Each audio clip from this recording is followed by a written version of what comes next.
Yeah, and like I said, it makes a great story. You know what I mean? Generation to generation. Oh, how did Grandpa keep the money hidden? Oh, he had it in four different continents. You know what I mean? Like, Yeah, it's just a exactly. story. You know, Yeah. and it's something that that he probably like romanticize about. You know what I mean? Like, yeah, that's like my not like romantic, but I'm saying Yeah, like yeah, yeah, he like yeah. very like liked that idea that he Absolutely. fell in love with. You know what I mean?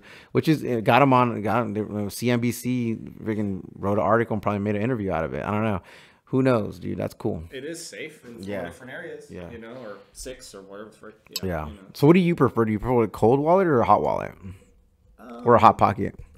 Definitely just a hot pocket, and then there's a ledger inside. So do you have a ledger? Oh Is that what my you're saying? gosh. Oh man.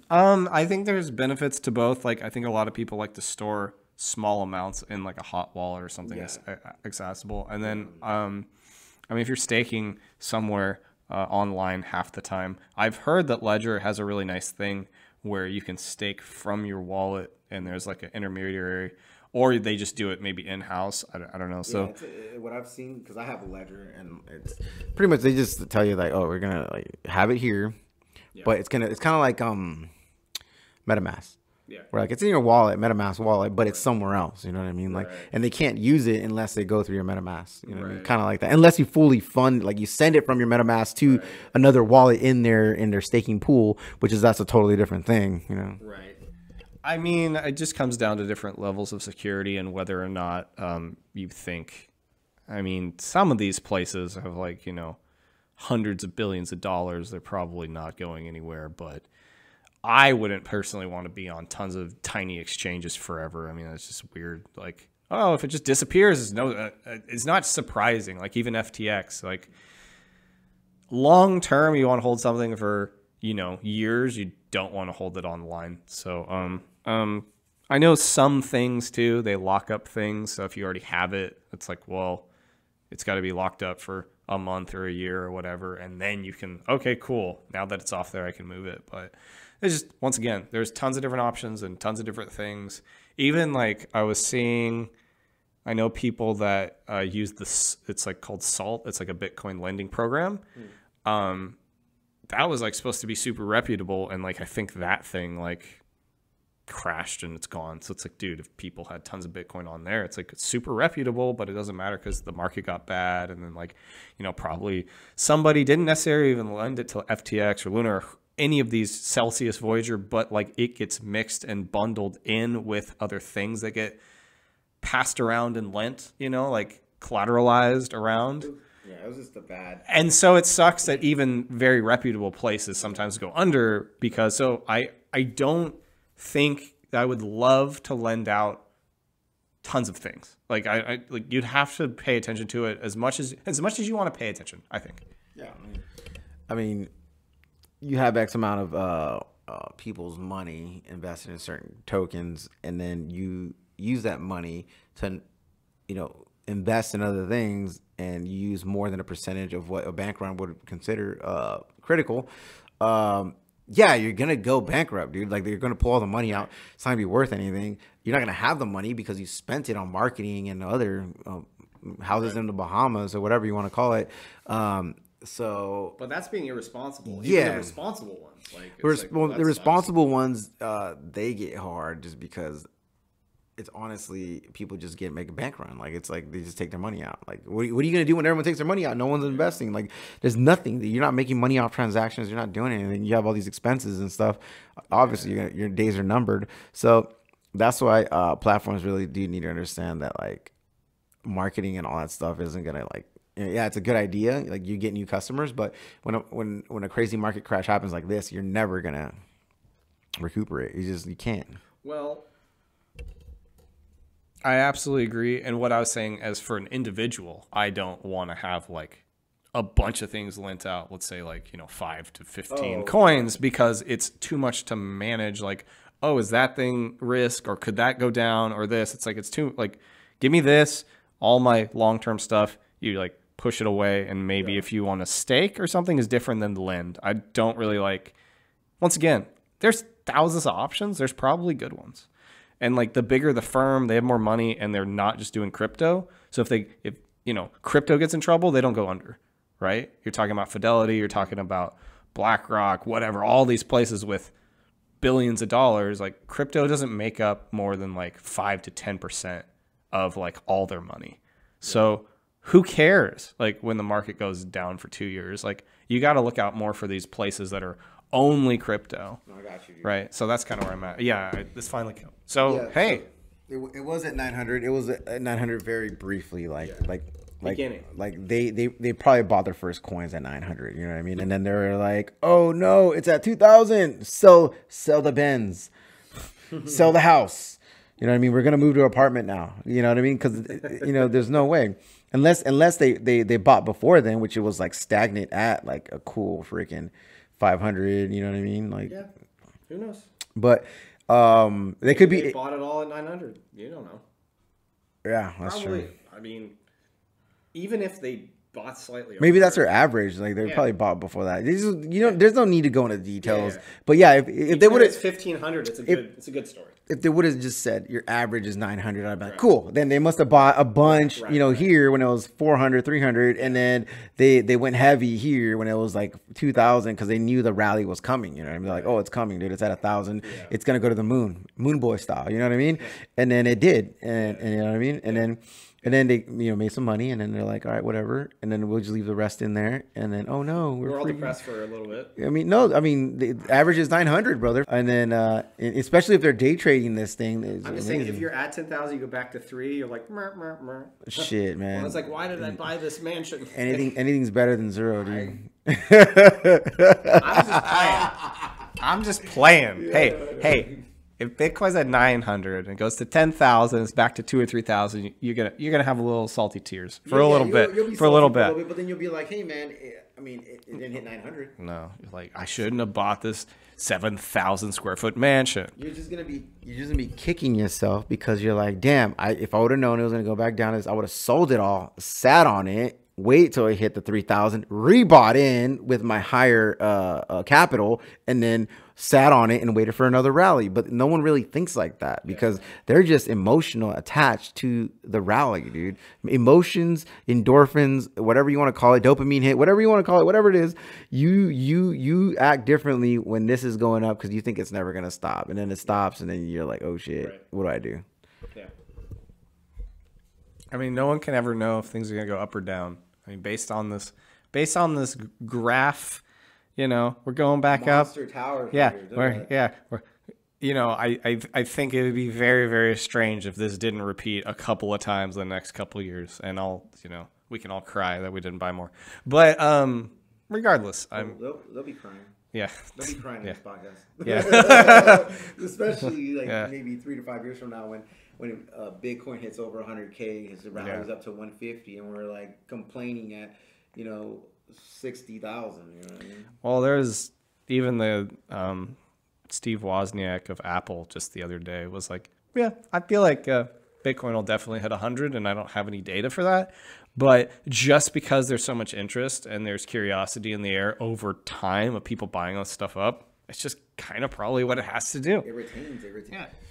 You gotta understand, like people, buying fractions of this in the millions of people, and they continue to buy in the fractions. And we're going back to the Fidelity; they're going to be doing it too. They're going to be buying fractions for these accounts. Is that the resale value? The reselling and dumping drops because there's not that many people out there that have major investments that can control these ups and downs. This is all like manipulated. Like this is all manipulated here. I mean, obviously it looks like, okay. Yeah, the market is really bad in general. Right? Yeah. Okay, so the market, but still, yeah. There's still like I'm talking about manipulation, not like going from like here to here, but I'm talking about like you're here, then you go up here. That's like 4 or 5 grand. You know what I mean in manipulation, and then it drops down a little bit below your initial investment. That just to me feels like pumped it. And then that's how I felt about this is like, oh, it's a little manipulation. They're going to put money into it. They're going to get everyone excited. They're going to pump it. And then there's a possible, what's it called? Descend coming down, and it might hit low or near this bottom, and then it might work its way back up. This is because people saw that's enough. That drop is enough, dude. We got to stop this. What do? We just dump money into this, or people feel more confident with that price and they dump money into it and it goes up and then less people are selling. I could definitely see like 16 being like a somewhat permanent bottom. We'll see. I mean, there's no way of knowing, but I think the market was so bad, especially with FTX and people freaking out. Like, I think that's just was a really nice short-term discount.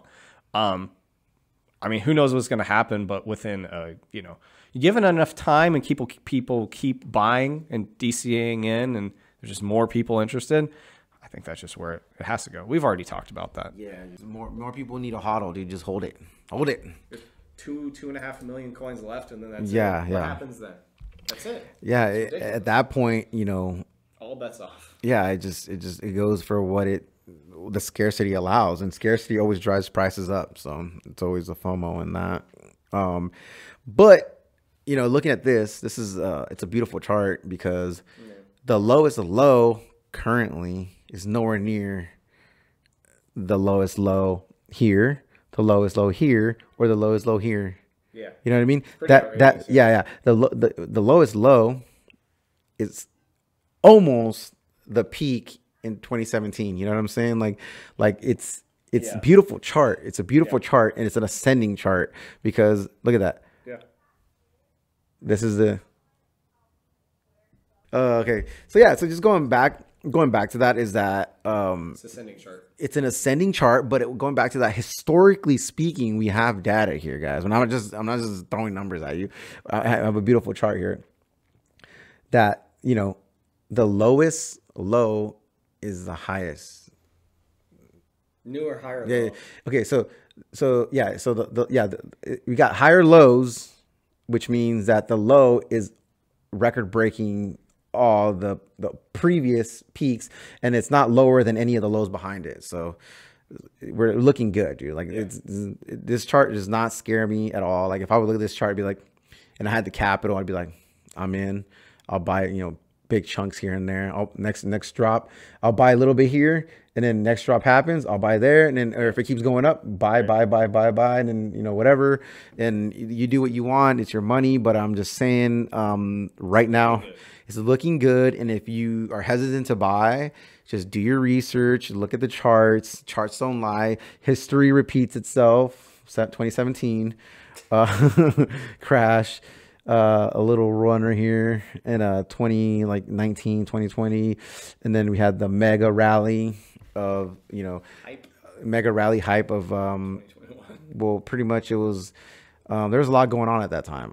We had an epidemic. There was a lot of money thrown around. And there's a lot of people that didn't have work, had a lot of time, and they invested. And that's what happens when you get the masses to invest. You make things like that happen. Also, Elon said, Tesla may take Bitcoin, which is like, that's where it really... That thing. And but also people have the money to do that. Like they don't just... Elon said, I need to go... rob a bank so I can buy some, you know what I mean? They don't do that kind of stuff. It's like, you got to have capital to do that. And they were giving a lot of money away in this time. True. I think also like, Elon gets on Twitter and starts talking about crypto. And it's like a lot of people maybe never really thought it was legitimate or just very questioned it up until that point. I'm like, well, if he's talking about it, then it makes sense. Yeah, maybe it'll go up forever. And then that's why people just start going like this. It's going to go to 100K this year, 200. It's like, no, it's not. But okay, like that's when you get the mass appeal, I think, really. Well, yeah, and that's how you make anything a brand, right? You make a brand by having famous people talk about it. And once they talk about it and people realize it and it's in everybody's, radar, the news, internet, social media, it becomes a brand. That's how Doge survived all of this. You know what I mean? It just became a brand. Elon made it a brand. So therefore there it is. And that's where we talk. That's why we have the top 20 and the top 10. I would say the top 10 because in the top 10 currently there's a lot of US stable coins. So you eliminate those from the equation, and then you end up moving up the other coins, putting them on the map. So you that's the thing about stable coins. They should give you an option to like remove stable coin. Yeah. Because at that point you get a better picture of like saying like, oh, okay. So, Shiba Inu was at like a 30 spot. Now it's back at like a 20 spot. You know what I mean? Because we removed all these stable coins. So you kind of have to filter that out in your head. But it's a beautiful chart. Look at that thing. It's just going up. Is it going to keep going up? I don't know. It's anybody's guess. I think part of the reason stocks and everything, and some of this is doing good, is because they're expecting the federal rate hike to be lower this next time. It's still going to go up by some percentage points, but the market is sort of starting to bake that in and realizing that, okay, the economy's starting to look a little bit healthier, so things are going to like appreciate faster. So there's all that I heard. Yeah, I mean, the economy can't stay bad forever. Who knows, right? Like maybe we got it wrong and it is worse, so it goes down again for a little while. Who knows? But I think also knowledge and concepts are really like short and simple and everything for people that don't know anything. So go, oh, Elon's the brightest guy. He does Tesla. That's way smarter than me. He likes Bitcoin. Done. You know, it's like it's all these like super truncated concepts that's like, I don't know anything about this, but now I need to buy it. Like, you know, so that happens to like the mass world and stuff sometimes too, and then there's hype and people just buying stuff, and like I don't know, I know people that like bought a bunch of stuff and they get all nervous, they sell it all, and it's like okay, like what are you doing? So it's easy to be not like necessarily manipulated, but even by yourself and your emotions. So when you start getting that in mainstream before people like totally understand it and get it long term, I think you see charts that just like explode and drip like that. And I don't think, honestly, the prices would be as low as they were if inflation and everything wasn't as bad as it was too. So, like, because it was, yeah, like for a long time, it sit really between 30 and 50. So it's 16 is ridiculous, in my opinion, honestly. That's a really good deal.